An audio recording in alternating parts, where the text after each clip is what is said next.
A Rede Agro é um oferecimento de nova geração Ford Ranger, a picape que chegou para desafiar o impossível.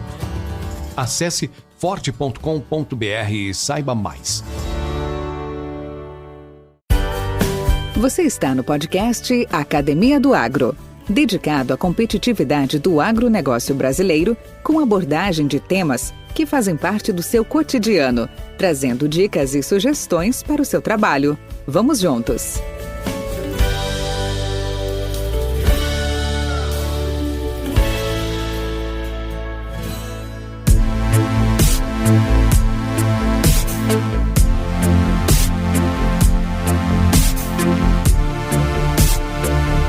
De acordo com projeção recente da Companhia Nacional de Abastecimento, a CONAB, a produção nacional de alimentos deve crescer 15% na safra 2022-2023, isto em relação ao período anterior. Com isso, devemos chegar à marca de 312 milhões de toneladas, 40,8 milhões a mais do que o volume total alcançado em 2021-2022.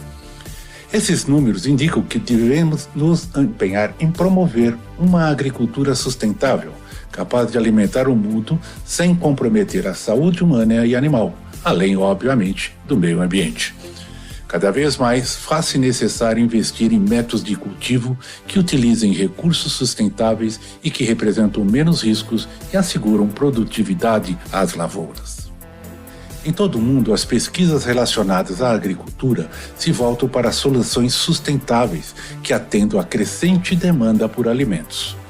Estimativas da FAO, Agência da Organização das Nações Unidas, a ONU, para a Alimentação e Agricultura, indicam que até 2050 a população mundial deve chegar a 9 bilhões de pessoas e os governos de países em desenvolvimento precisam passar a investir anualmente 44 bilhões de dólares para alimentar a todos.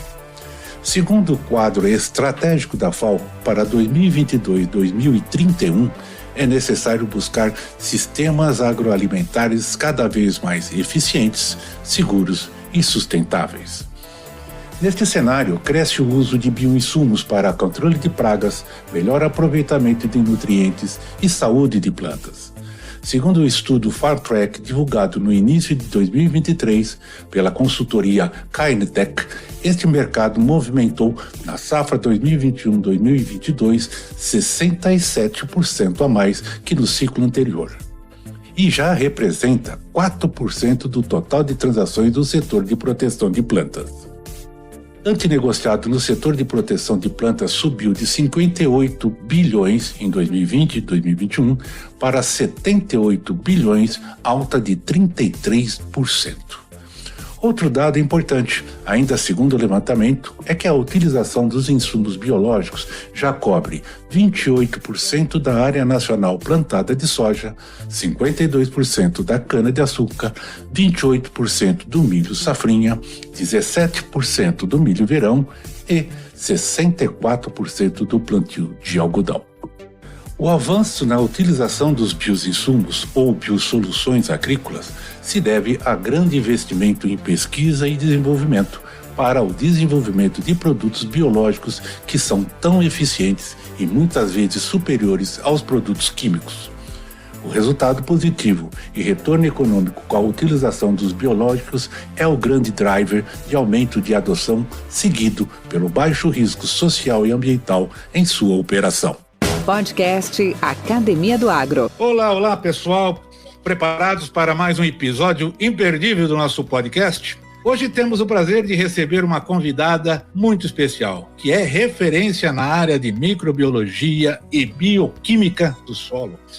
Sim, estou tendo o prazer de conversar, iremos ter o prazer de conversar com a doutora Mariângela Hungria da Cunha, tá? Hoje, sempre atuante, baseada na Embrapa Soja, lá de Londrina, e que ela tem uma trajetória acadêmica e profissional admirável. A doutora Mariângela possui uma expertise incrível em agronomia, com ênfase em microbiologia, biotecnologia, entre outros atributos. Ela nos brindará com seus conhecimentos sobre fixação biológica de nitrogênio, famoso FBN, biodiversidade microbiana, ecologia microbiana e tantos outros temas fascinantes, como a própria biotecnologia.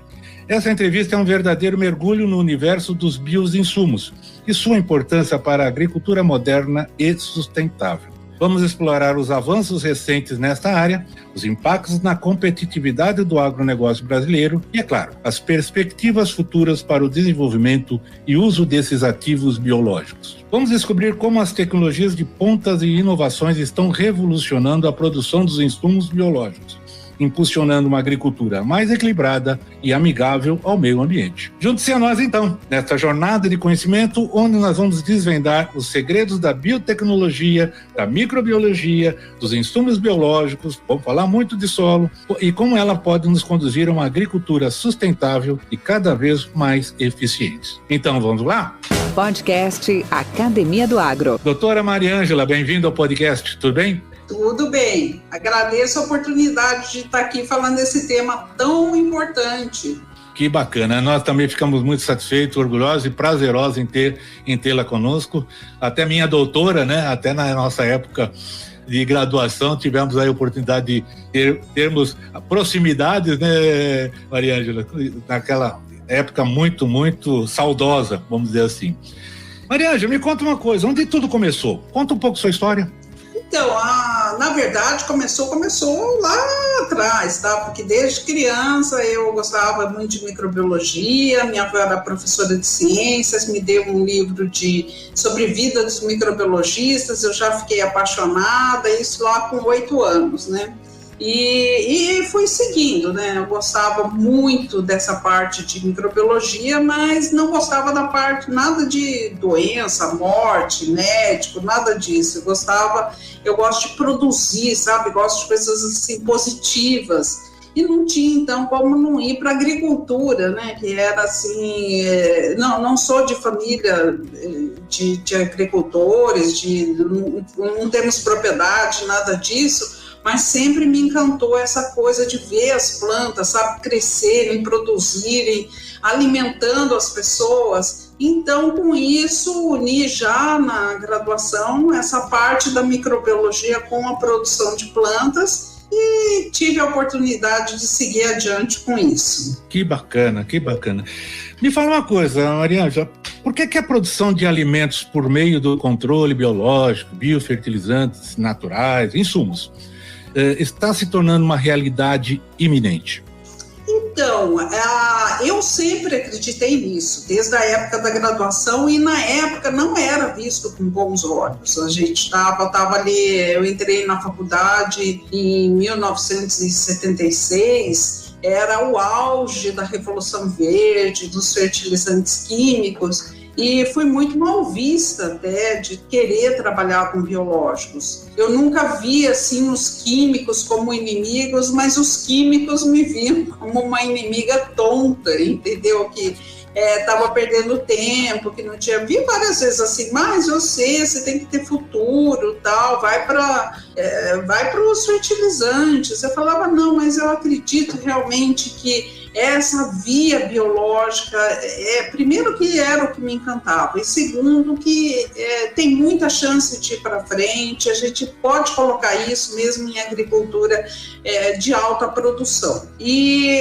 então é muito interessante ver isso, né? Por exemplo, agora eu tenho 40 anos de Embrapa, foi meu primeiro emprego, eu tinha terminado o mestrado quando fui contratada, estava fazendo doutorado, e daí ver, sabe, no começo realmente muita pressão contra, sabe, nós éramos vistos meio como seres extraterrenos, assim, nos congressos, e que nem eu falei, era muito uma posição você estar contra a gente e não a favor, e daí as coisinhas foram mudando, e daí agora, não tem dúvida, né, eu tive a sorte também de estar num país onde tem microbiologistas fantásticos que iniciaram esse mundo de microbiologia do solo, de fixação biológica do nitrogênio com a gente, E daí isso foi abrindo os caminhos que a gente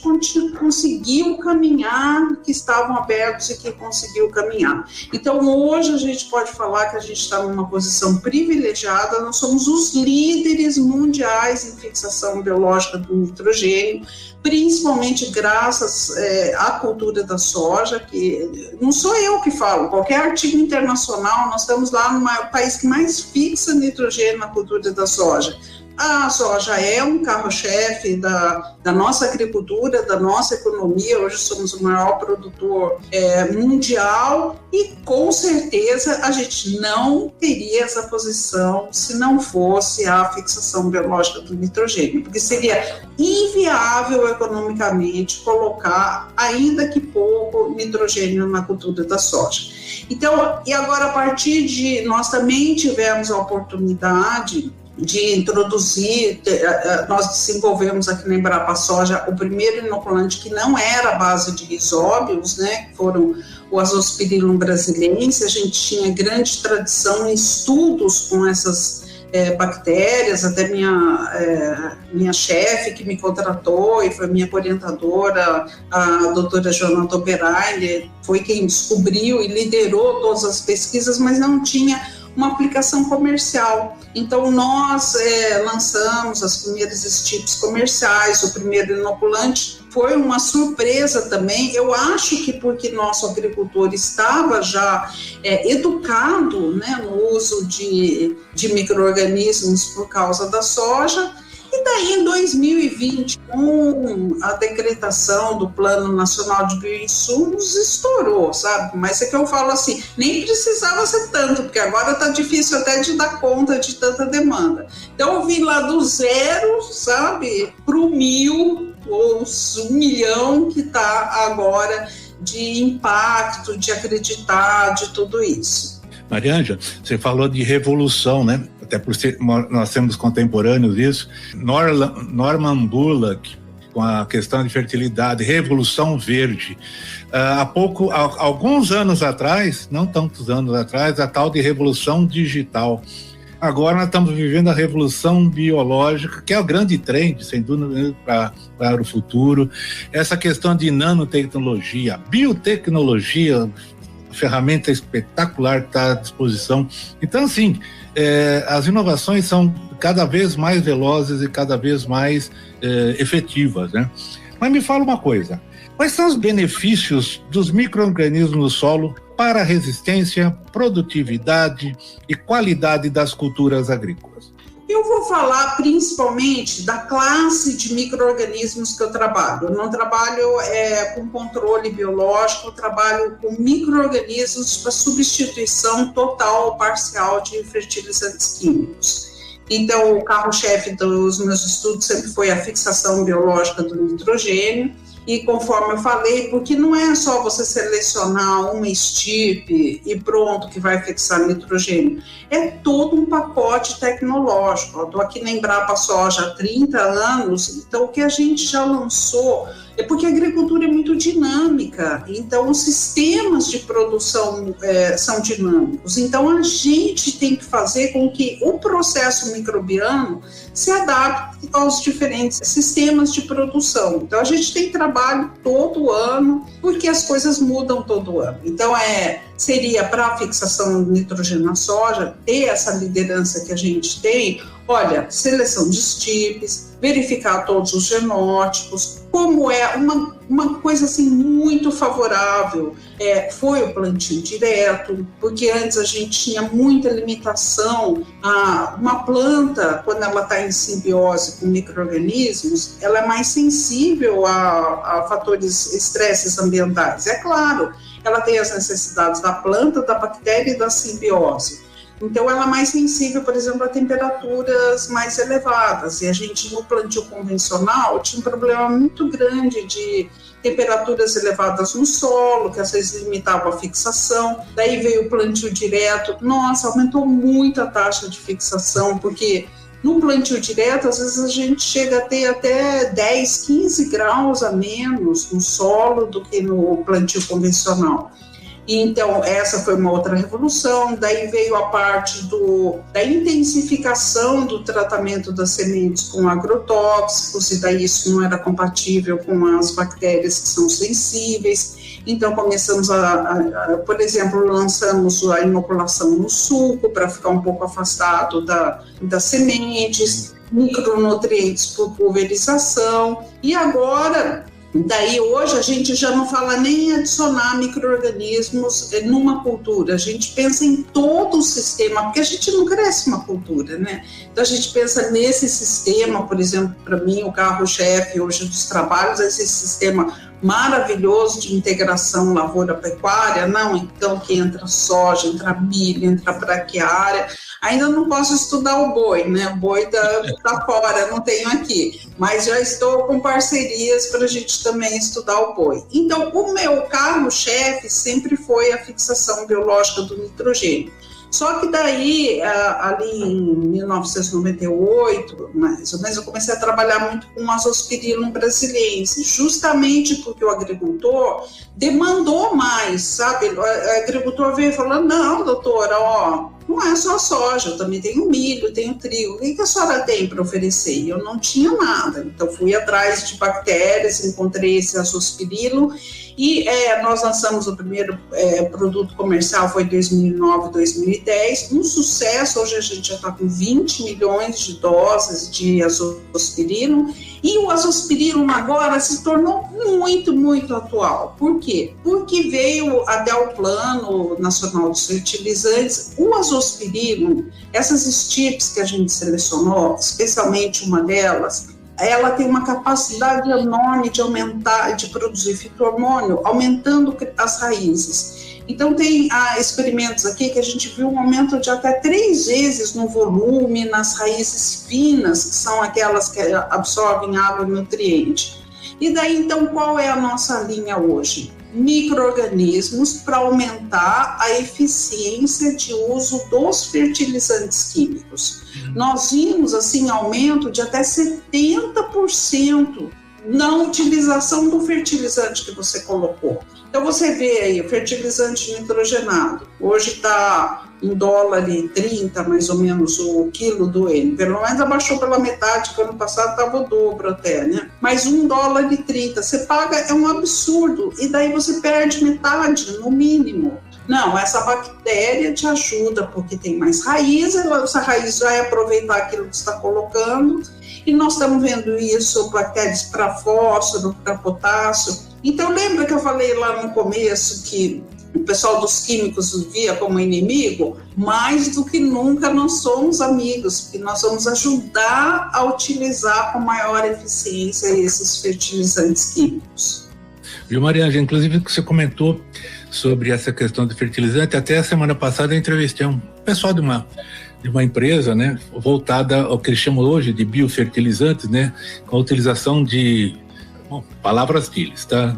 Eu não conheço o produto, mas assim o produto, né, e o serviço que eles estão fazendo, com as estirpes mais sofisticadas e tecnificadas do mundo para poder aumentar a eficiência de absorção dos principais macros e macros essenciais e secundários do solo. Aí eu fiquei imaginando, né, que realmente se tem um primeiro passo dado isso aí, foi com a inoculação através da produção e obtenção de nitrogênio, né? E hoje todos eles, a maioria das empresas, não são poucas, né? Estão todas migrando para essa metodologia. Acontece que na época se trabalha... Bom, falo de cadeira também. Antes a gente trabalhava na nível de extensão, junto aos produtores finais, aos agricultores, em utilizar fertilizante. Esse era o primeiro ponto. Segundo, começou a melhorar as práticas desse fertilizante, o nivelamento de dose, a absorção de dose. Aí a própria indústria começou a especializar nos aspectos físico-químicos desses produtos, ou em termos de granulometria, ou em termos de matérias-primas com mais ou menos melhor solução, né? Tipo que a gente usa a diluição, né? Exatamente, para poder absorver. Depois foi falando em nutrientes num grânulo só, multigrãos que eles falavam, e hoje já agora a associação, né, com com esses ativos biológicos que a gente está comentando. Mas até aproveitando esse gancho, você falou um pouco dessa evolução, e eu vi um post, me parece que foi no LinkedIn, sobre um trabalho que você desenvolveu, eu acredito com algumas instituições externas, sobre compatibilidade. Eu vi um gráfico, tipo um círculo que você fez com a compatibilidade, não me recordo qual que era o micro-organismo, acredito eu que era não era micorriza, acho que era azospirilo. E eu vi a imensidão que tinha de produtos que eram sinérgicos e aqueles que eram menos sinérgicos, né? Eu gostaria que você comentasse um pouco sobre isso. Então, esse aí é um grande equívoco que várias pessoas têm, porque a gente realmente, conforme eu falei, a partir de 2020, principalmente com esse Programa Nacional de Bioinsumos, estourou, né? Biológicos. Então, com isso, a gente acaba... As coisas vão entrar nos eixos, né? Que ainda a gente está na fase do biológicos, né? Então, tem vários enganos que estão ocorrendo. Um deles que ocorre é isso, achar que tudo que é biológico é compatível e não tem problema, você pode misturar tudo. E não é. Se separar até para pensar, então não é. Todo mundo deveria saber isso, que a gente usa, existe há décadas, controle biológico de pragas através de micro-organismos. Então tem até micro-organismos que conseguem, a gente tinha o baculovírus, tudo isso, que conseguem controlar pragas. Então existem micro-organismos com atividade altamente antibiótica e que inibe o crescimento dos outros. Então, cada combinação que você vai fazer precisa ser testada. Então, aquilo que eu considero hoje o maior, a coisa mais importante dessa última década, o que eu considero? O lançamento que a gente fez e que realmente é um sucesso da coinoculação da soja, que foi a mistura do Bradyrhizobro, que é a fábrica de fertilizante nitrogenado, com o azospirilo, que é a fábrica de fito-hormônio. E com isso a gente dobrou o rendimento, triplicou a nodulação, dobrou o rendimento dos grãos e já está em curto espaço de tempo, já está em 35% de toda a área cultivada com soja no Brasil. Só que a gente estudou isso antes, a gente viu que o Bradyrhizobro, ele era super compatível com o azospirilo, então não tinha problema, poderia ser até colocado junto. Agora, tem micro-organismo que é bom e não pode ser colocado junto? Tem. E daí o que você vai fazer? Não vai fazer nada? Não, daí você acha estratégias para fazer isso. Nós temos, por exemplo, um produto que é aquele que eu quero terminar, a minha carreira eu quero terminar com pastagens, tá? Porque como agrônoma, né, fico muito triste de ver essa área de pastagens degradadas. Eu realmente estou muito animada com os resultados que a gente tem. E daí a gente o quê? Achou o azospirilo, que era muito bom, e uma Pseudomonas fluorescens, que também atuava muito em mecanismos de fósforo, que as nossas áreas de pastagem são muito pobres em fósforo, a gente precisa aproveitar mais. Então a gente viu e falou, nossa, mas eles não eram compatíveis, tá? Então a gente falou, a gente queria tanto colocar os dois, mas não são compatíveis. O que a gente faz? Estuda. Daí a gente estudou e viu que eles tinham que ir separados, você podia misturar e até 12 horas ficando junto não tinha problema, porque a partir do momento que você colocava daí no solo, daí o efeito antagônico dele diminuía. Então são estratégias, você não pode juntar tudo à torto ou à direito, você tem que estudar cada micro-organismo que você vai, se você vai colocar antes, você vai colocar depois, você vai colocar junto, se você vai colocar separado. Não é porque é biológico que você pode colocar junto. E isso tudo é estudo. E estudo é o quê? É outro grande engano que está ocorrendo com esse boom de bioinsumos. Por quê? Porque você precisa de muito estudo, muito conhecimento para desenvolver um produto, para ver como você vai aplicá-lo e principalmente para você crescer. Cada micro-organismo, ele precisa de um meio de cultura específico, de uma temperatura, de um tudo. Então as pessoas acham hoje, tá, o negócio eu posso produzir na minha própria fazenda, é super fácil, eu faço o que for. Não é fácil. Microbiologia Não é você fazer um fertilizante, você mistura A com B e pronto, e mesmo esse você tem que tomar cuidado porque pode dar problema, né? Não, você precisa um profundo conhecimento microbiológico, senão você vai estar colocando coisas que não são aquilo que você espera. E a gente tem analisado muito desses produtos produzidos em fazendas, né, por pessoas que não têm o tempo, o conhecimento para fazer aquilo, e a gente encontra de tudo, menos do que era para estar lá. O que era para ser certo. Somente uma picape raça forte está preparada para encarar o impossível. A nova geração Ford Ranger chegou para revolucionar o segmento de picapes e oferecer a combinação perfeita entre performance, capacidade, tecnologia, design e conectividade. Equipada com motor 3.0L V6 de 250 cavalos, transmissão automática de 10 velocidades, tração 4WD com 6 modos de condução, maior capacidade de imersão da categoria e uma gama de inovações tecnológicas, tais como o painel Full Digital de 12.4 polegadas e navegador off-road, a nova Ranger te ajuda a encarar todos os desafios do campo com segurança, conforto e robustez. É a Ford pensando mais uma vez em quem vive e respira o agronegócio. Nova geração Ford Ranger. Que venha o impossível. Podcast Academia do Agro. Maria Ângela, eu nem vou abordar, não é uma pergunta para ti não, mas ela vai ser abordada em algum dos nossos episódios, essa questão do on-farm, né?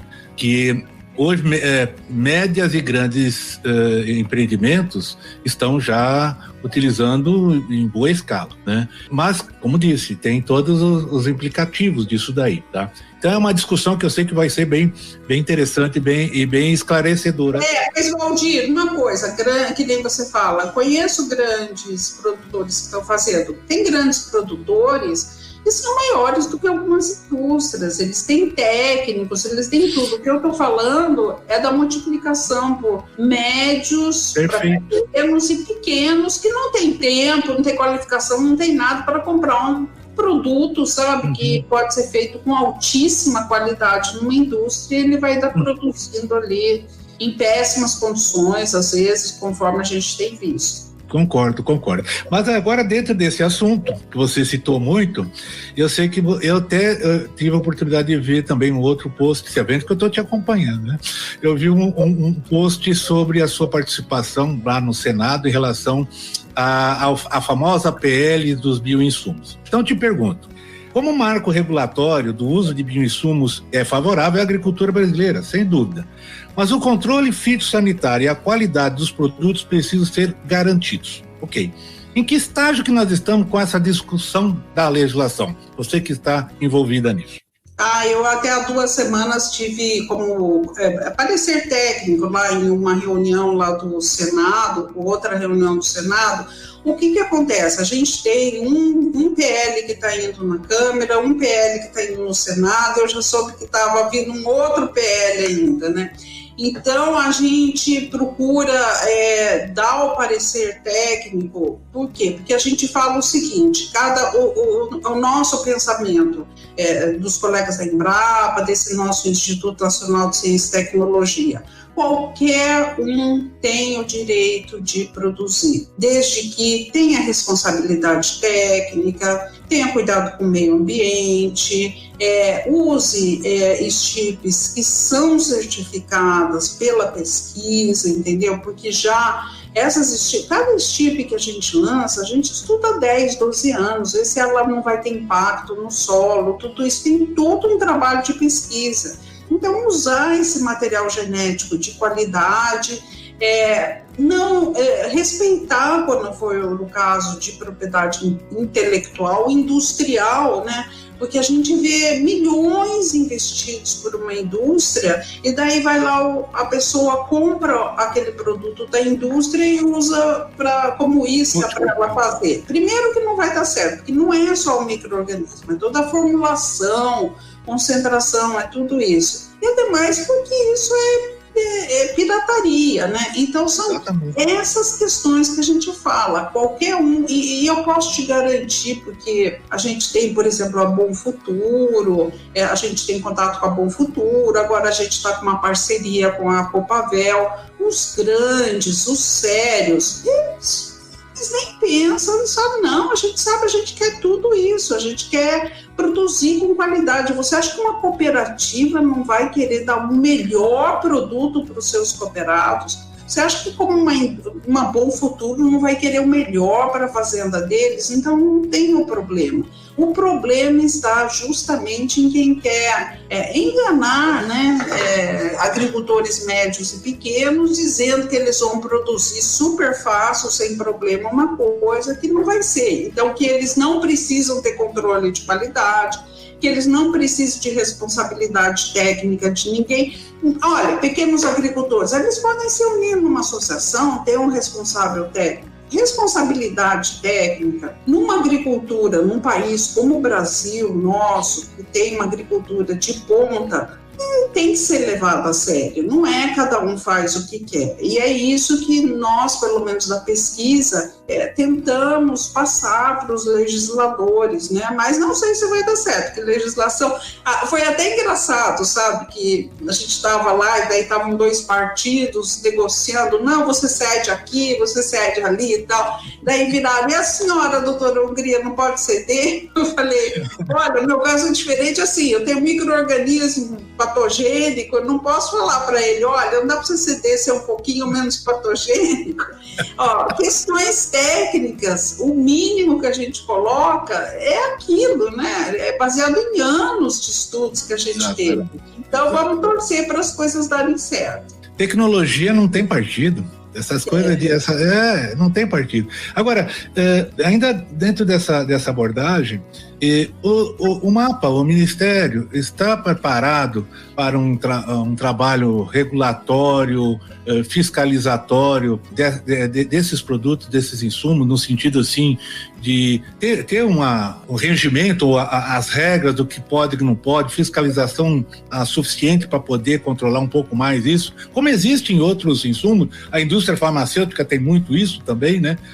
O MAPA estaria preparado hoje para isso? Olha, eu acho que o MAPA, como a grande maioria dos ministérios, como da Embrapa, como tudo, a gente está com uma falta de recursos humanos bastante grande, tá? Então, a fiscalização que eles fazem hoje é muito pequena, a amostragem muito pequena, e eles trabalham muito, é o que eles conseguem fazer. Mas realmente, para um país das dimensões de agricultura, do número de agricultores, olha, para você ver, por exemplo, você pega a agricultura orgânica, ela é objeto de fiscalizações, porque eles precisam de certificação, precisam de tudo.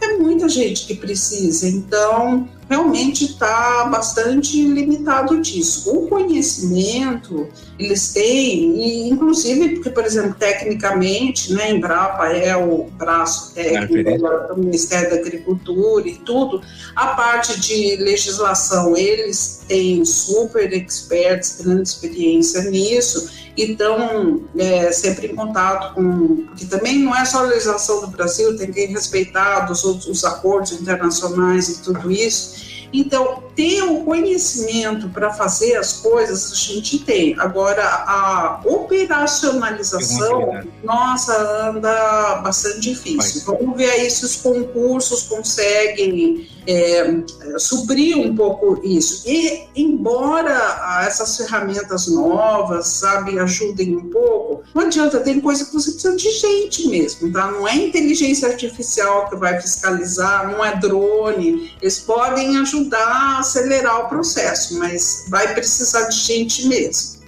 Mariângela, então, você sabe que cada vez mais nós estamos chegando perto do fim, isso faz parte, né? É a natureza, é a vida.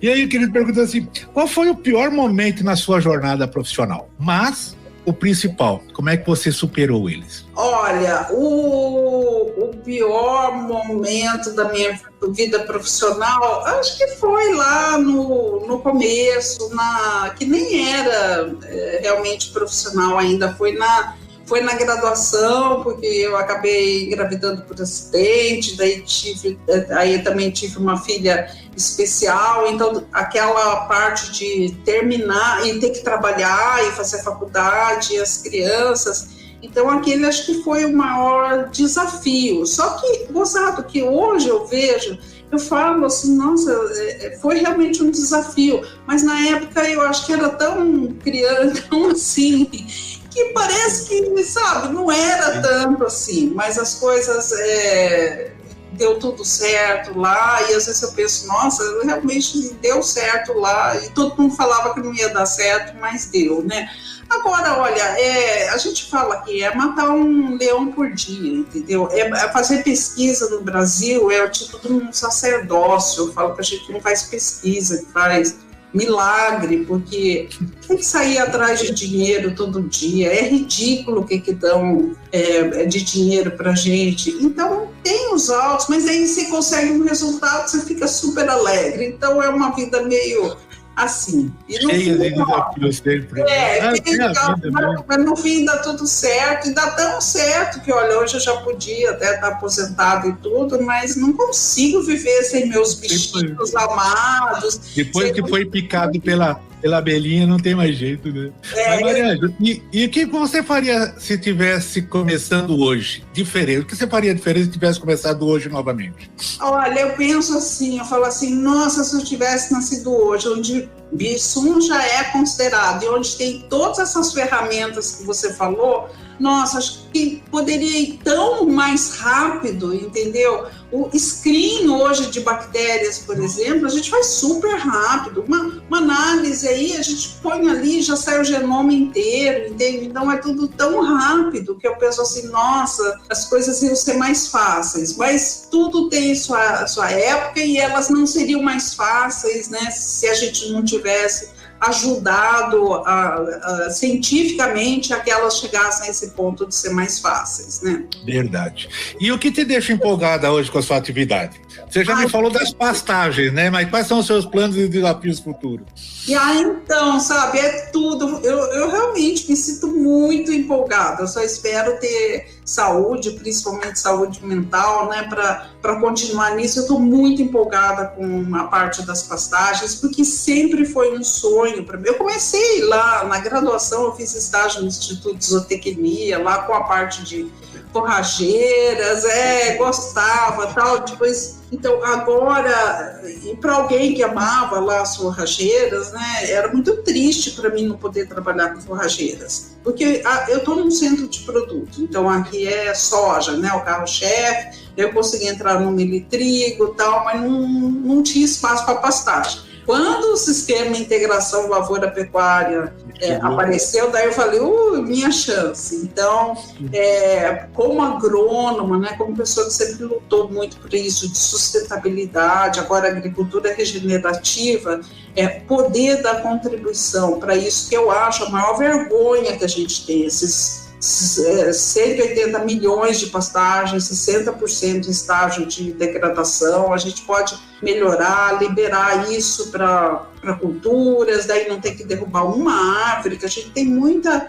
Olha, hoje eu faço assim, experimento só em área bem crítica, tá? Então, para mim, tem que ser no mínimo ali 85%, 90% de areia, porque eu testo lá nas coisas bem, porque eu falo, se funcionar lá, funciona em qualquer lugar. E a gente obtém, por exemplo, 5.000 quilos, sabe? Era de primeiro ano de areia. Então, hoje a gente tem tecnologia para áreas muito difíceis. Então, vamos recuperar essas áreas de pastagem que às vezes são menos difíceis do que essas com as quais eu tenho, esses alienídeos que eu tenho trabalhado. Então, esse é o meu sonho que mais me empolga. Na hora que eu olho uma planta, eu vejo assim uma super raiz, nossa, estou feliz, viu? Estou realizada.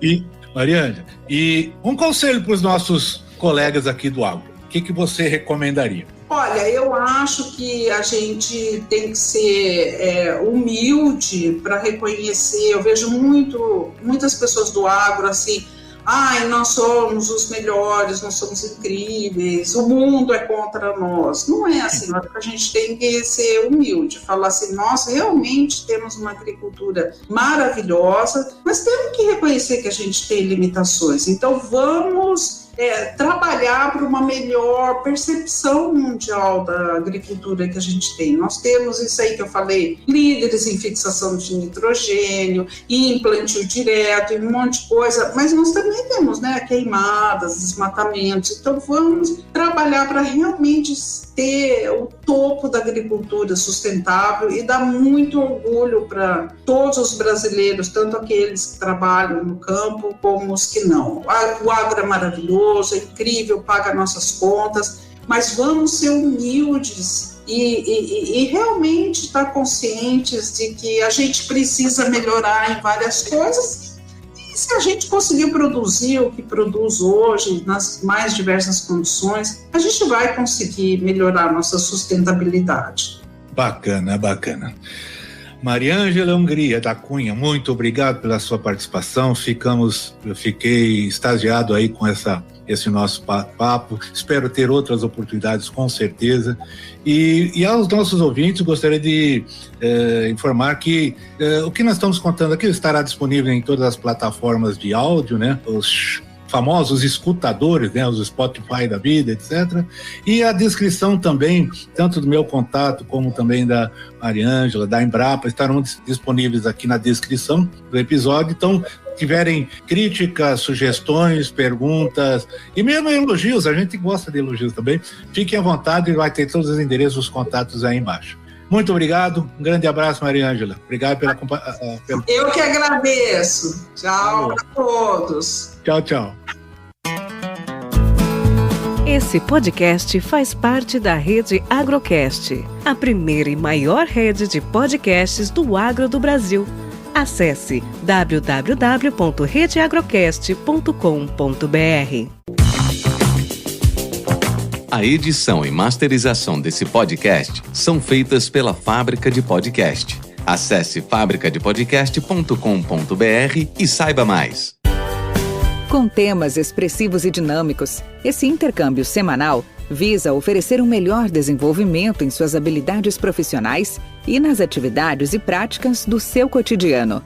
Somos da Academia do Agro, o podcast para todos aqueles apaixonados pelo agronegócio. Te aguardamos no próximo episódio. Até lá!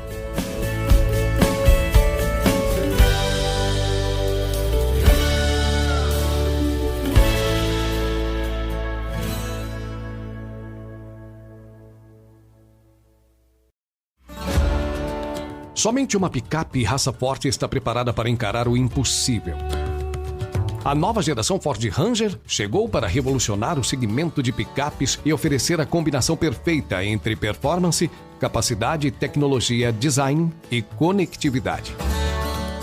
Equipada com motor 3.0L V6 de 250 cavalos, transmissão automática de 10 velocidades, tração 4WD com 6 modos de condução, maior capacidade de imersão da categoria e uma gama de inovações tecnológicas, tais como o painel Full Digital de 12.4 polegadas e navegador off-road, a nova Ranger te ajuda a encarar todos os desafios do campo com segurança, conforto e robustez. É a Ford pensando mais uma vez em quem vive e respira o agronegócio.